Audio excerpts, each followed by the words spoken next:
So why do we give so much importance to sex? Like all the advertisements have. And why does a man at 25 or 28 would have propensity to be depressed if he's not getting sex? I think animals give far less importance to sex than human beings do. That's because animals have no need to use sex as a proxy for their other unmet desires. Animals just do not have too many desires. So they don't have to cover up for their unfulfilled desires. Man just has too many desires. Obviously, at the center of all of these is just one principle, unfulfilled desires. But because there are just so many desires, so man has to somehow give himself passing marks. I'm failing everywhere. At some place, let me succeed. So he succeeds in the genital domain. It's absurd in some ways. The entire day, the fellow has been an abject failure everywhere. He has failed in the office. He has failed in his bets. He has failed in his relationships. And he has colossal desires within, all with their hungry mouths wide open, all asking for food. And he cannot provide for all of them or even half of them. So how does he maintain his self-esteem? You know, when it comes to the end of the day, when he is about to retire, he is on the bed, he has to answer himself. So, has there been any fulfillment in the day? Anything that you won? No. Anything that you could make your way into? So finally he says, okay, fine, if I couldn't make my way into anything, there is at least one place I can penetrate and declare myself a winner. There is at least one fort I can reach, because there is nothing else I could do. So that's the reason why lustfulness, I suppose, is much more in human beings than in any animal. And Acharya, about family too, because there are dogs here which are so there are some newborn puppies here, but I see that only female is living with them, and once they grow a little big, they don't have any family, and then the puppies will go their way. And human maintains a family all his life. So why? So you told about sex; it is different for animals and for humans. Family is also a major part in human society. But this is a valid point, that even if having a kid, she can take care of at a certain point and let him be on his own. Why do you need to carry the whole liability throughout your life? So it's actually not a... See, that's the thing. There is a social order, and that social order is born out of ignorance. And both the man and the woman are victims of that ignorant social order. Yes.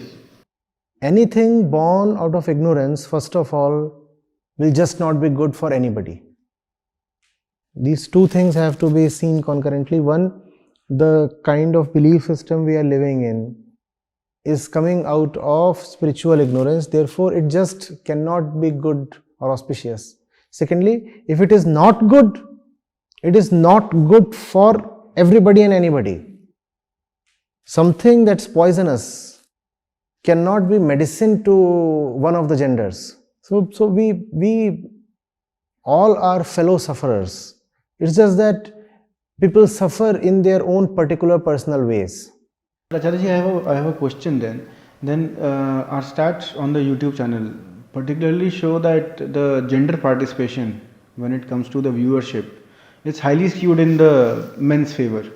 Then till now, because this was something which is a very, very point that just hit me, that obviously biology solely cannot be the determinant or a main dominant determinant, because there are escapes to the whole thing.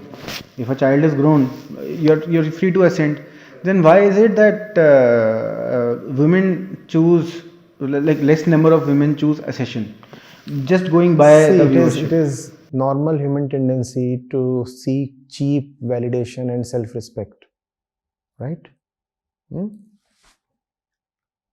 If women get a lot of appreciation and esteem and respect, admiration, that's at other places,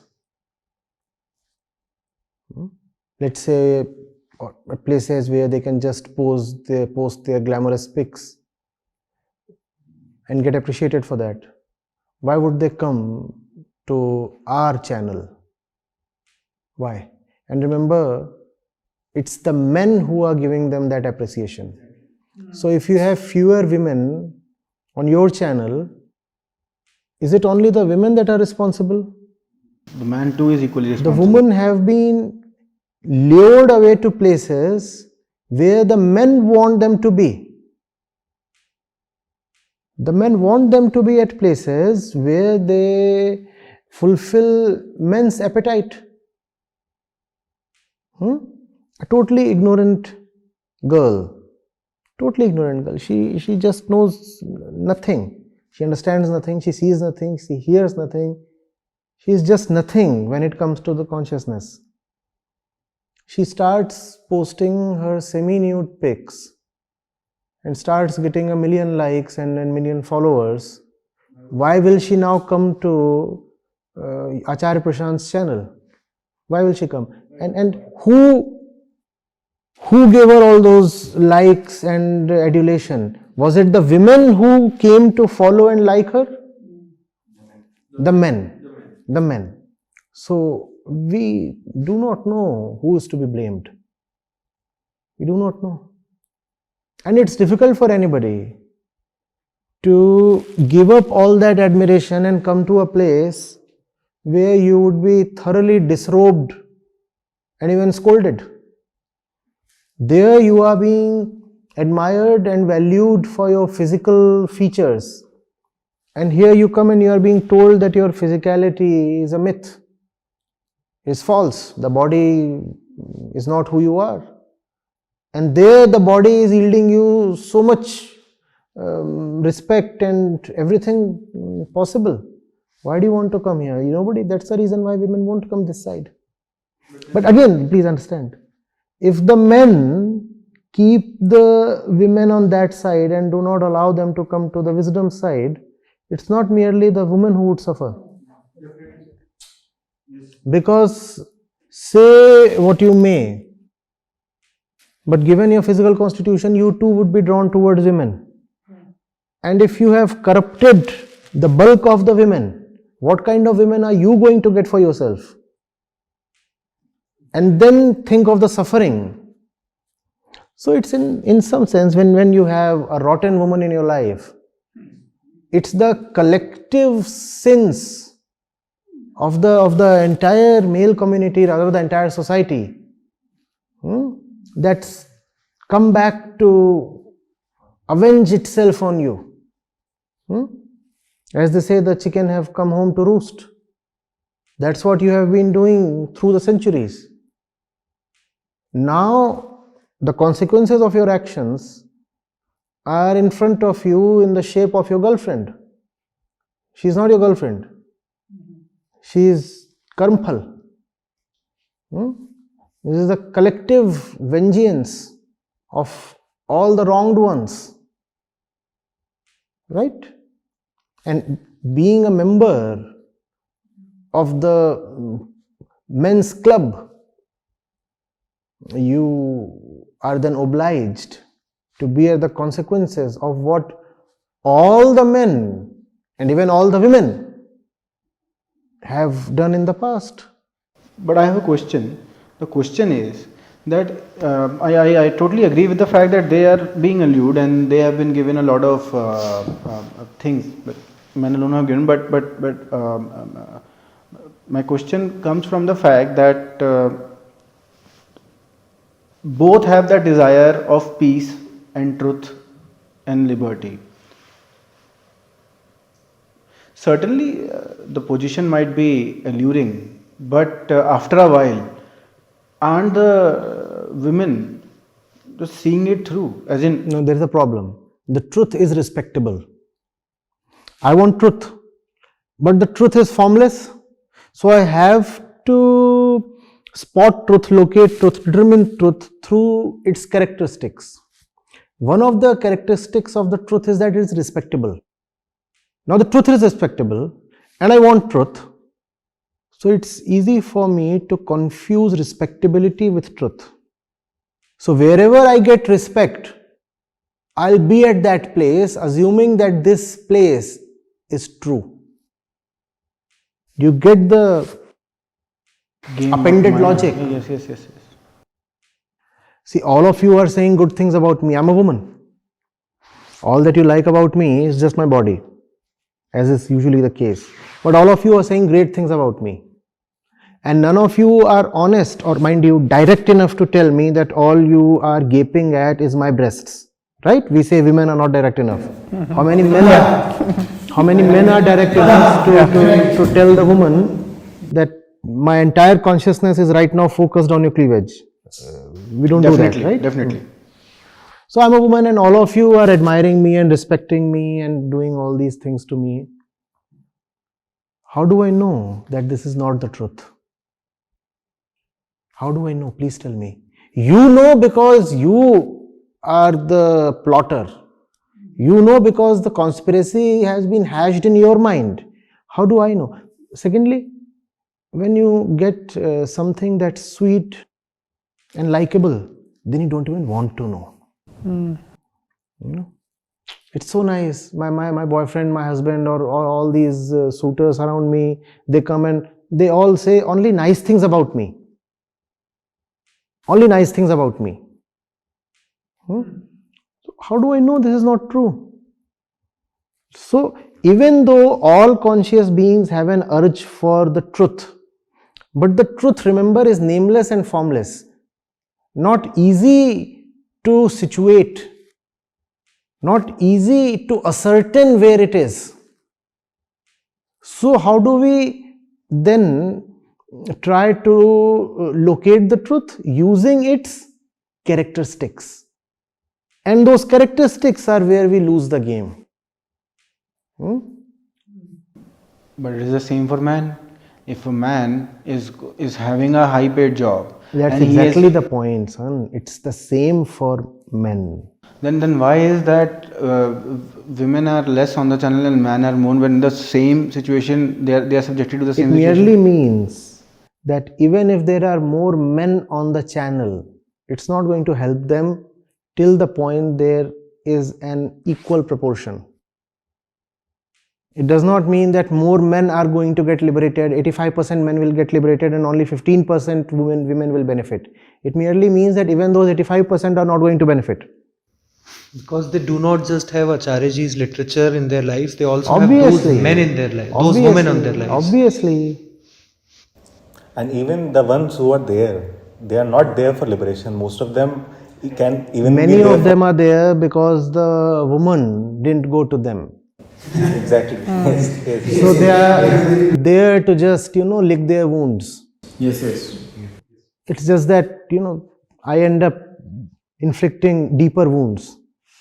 So, I have a question, Acharyaji. So in my childhood, I have seen that I was born in a village. So whenever there was a Bhagavad Katha or something, there were more number of women in those Katha, and even in the house, the daily worship was the work of the women and not men. So I had this thing in my mind that women are more devoted and they have more, they want to worship and they are more religious, I used to think. So is that not the case? Because when we are seeing on the channel, we are seeing that women are less and men are so more. how do you reconcile? If women are indeed more religious, why are they so very absent from truly spiritual channels? True. So that's what my question is. That just tells you that your premises were False. false. So I have a question on this topic. So in Vivek Chudamani, in the beginning, it says that to be born a human is a great advance towards liberation. And then he also says, if I'm understanding this correctly, that to be born with male characteristics, and he defines them as courage, focus, and concentration is an added advantage. So does this, maybe I think I'm misinterpreting this, is he really saying that men are more suited to liberation, which means that if a man is not liberated, he is actually worse off than a woman because he is naturally inclined to have those He's qualities? talking of the third set of values we referred to. These things are not really the preserve of men. If you talk of courage or focus or concentration, think of the concentration a woman can have on so many things in her life. That kind of concentration is unthinkable for us men. So it's not courage or concentration, it's about concentrating on the right thing.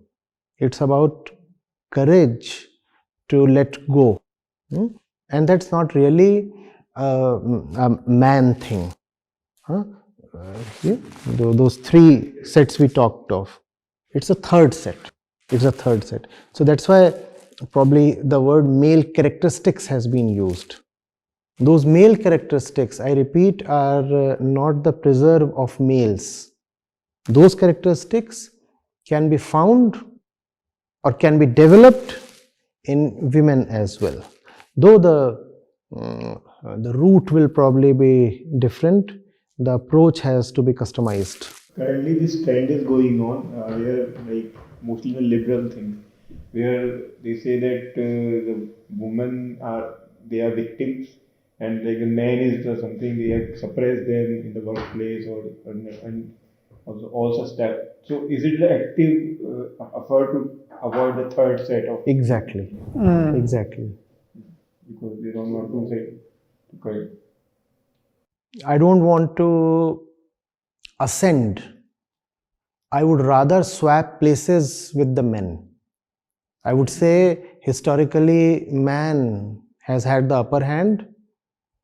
Now I want to have the upper hand, or at least an equal status. But still you are asking for an equal status in the same plane, irrespective of whether you were on the side of the exploited ones, or on the side of the exploiter, or somewhere in between these two at an equal distance from these two.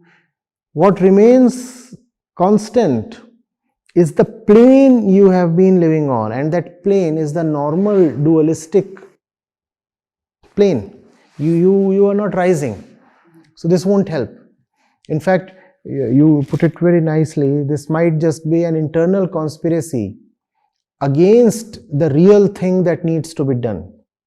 Women do not need to match men or be equal to men.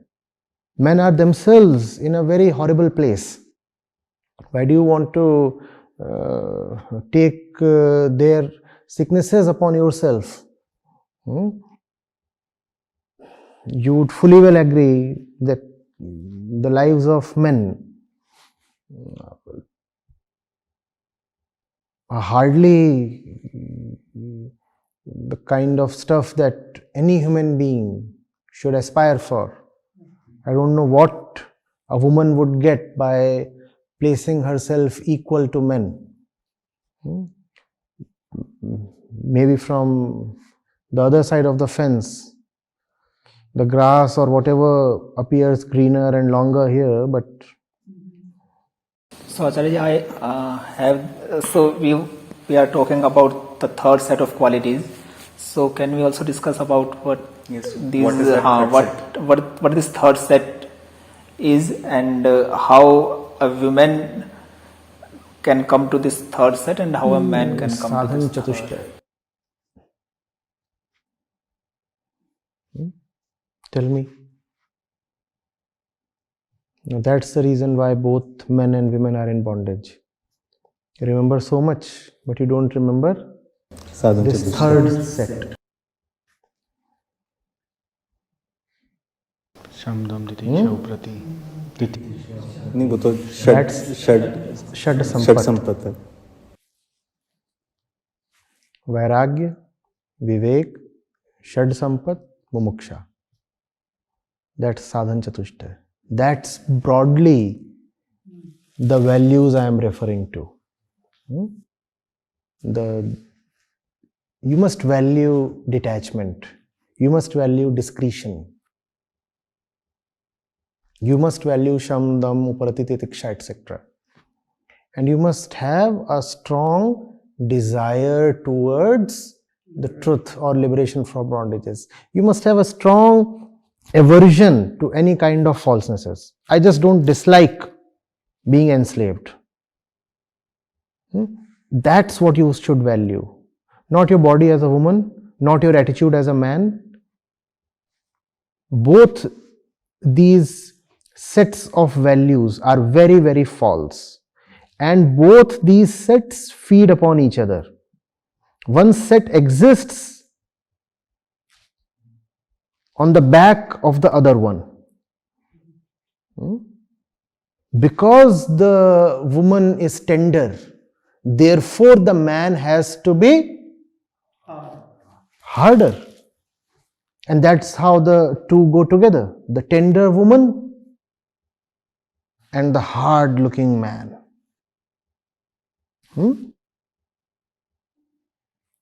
So these two coexist in duality. No point blaming just one set. And if you can see very clearly that one set exists, it's just a scary pointer that the other one too definitely does. One cannot exist without the other. Sickness in one side is definitely an indicator of sickness on the other side as well. And both these sicknesses will live and disappear together. If you want to treat the woman, treat the man. If you want to treat the man, treat the woman. I have a question. So I notice in history, most of the great artists, most of the great scientists, most of the great musicians, most of the great statesmen, they all tend to be male. And I'm wondering, is this just because women are choosing not to participate that way? Is it some form of oppression? Why is it, or am I just misreading the data and just assuming that it's all men? You see, what we call as greatness might again be just a man thing. After all, you see, if we define ourselves as unfulfilled consciousnesses, what really is greatness? Achievement. Greatness is a certain purity of consciousness, a certain alleviation of consciousness. Does that really have to come in very, very predetermined ways? The modes of expressions that you just talked of, does greatness come exclusively to them? Or can I live and behave in very different ways and yet be liberated? It's just that that liberation will never be acknowledged by the society, because the society thinks of greatness or liberation only in very ready-made and preset kind of ways. The expression of greatness in man takes one form. The expression of greatness in women sometimes may take a totally different form. When we, even in the spiritual field and historically, we have seen that most saints have been men. Even when we talk of Rishis of Upanishads, Most saints that we know of, most saints that chose to have a public persona. Even when we talk of Rishis of Upanishads, we don't have a female image. How do you know that the words of the Rishis were their own? Exclusively their own. If a person operates in a context, can you have a great Rishi with very debauched women in his life? Please tell me. Maybe he has no women. Shubhankarji is saying he was a bachelor. He might be a bachelor, but that does not mean that there are He no had women in his influence life. in his life. Yes, yes. Even if he is a bachelor, what does that mean? He's at least interacting with men. And the men, you say, are having a great influence on him. Yeah. The men have been instrumental in turning him into a sage. What about those men who have been influencing him? Have those men too been totally empty of women? When a society yields a great product, whether in music, art, literature, any field, it just cannot come from one gender. And when a society is rotten, it's not one gender that can be responsible for it. So this is a very childish way of looking at it, that the sages in the Upanishads were mostly all men. Sir, you read the names of the men. You do not know of the women in that ecosystem. Rishis were not known to be necessarily single or celibates. There were so many rishis who were leading married lives, they even had kids. Had the rishis been celibate, this Aryan race won't have. No, the Aryan race can come from the other people as well. So, but there are so many references. Some even had two wives. Huh? Some even had Some two had wives. multiple wives. That is true. You have fathers teaching their sons in the Vedantic literature. So the rishis might be uttering the verses, but mind you that the verses too come from an entire environment, and that environment comprises of women as well. Had the women been all ignorant, the verses Wouldn't have taken that. couldn't have arrived. So why don't the women want to be known for this type of That's a thing? biological thing. They don't want to hog the limelight in general. It's okay if we take a back seat. It's okay if somebody else is known for it and felicitated. The desire to be the front face is biologically weaker in women. How is this trait emerging from the body, Acharya? How is it emerging? It is there in the body. It is there in the body. She keeps it when she is pregnant.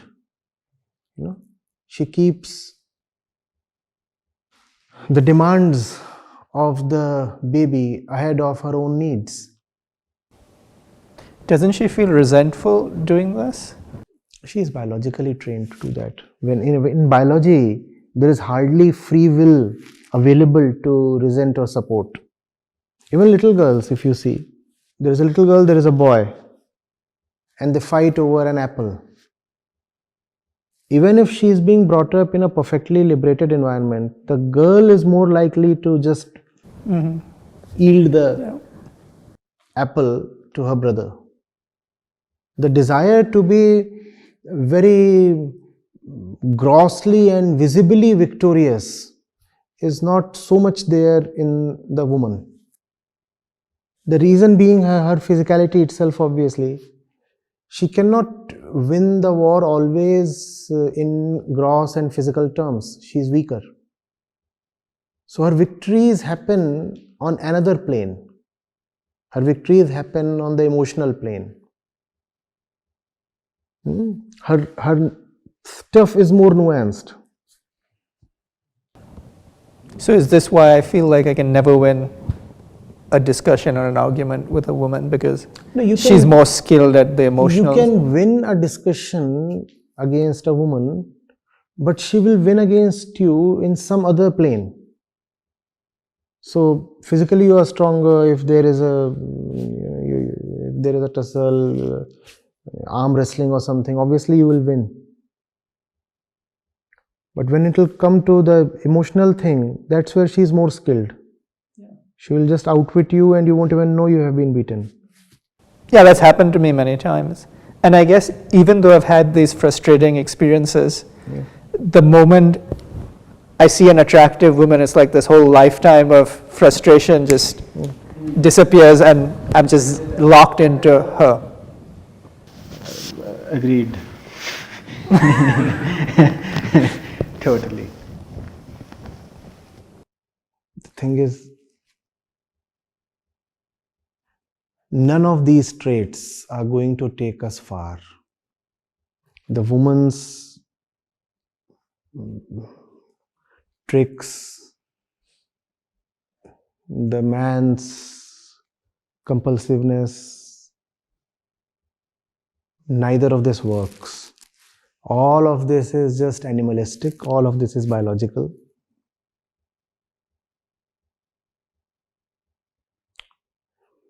Doesn't help anybody either side.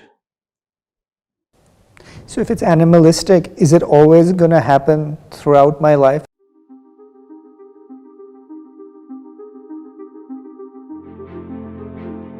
Greatness is a certain purity of consciousness, a certain alleviation of consciousness. It's just that that liberation will never be acknowledged by the society because the society thinks of greatness or liberation only in very ready-made and preset kind of ways. See, some physical characteristics you will carry, right? You are born sexed, that will be there for both genders to survive. Both of them have to have certain advantages. Because if they do both want to ascend, they both have their own ways of ascending. You can't enslave somebody without yourself being enslaved. Spiritual ignorance is where all of this is coming from. It has robbed us of the basic normal fun of life.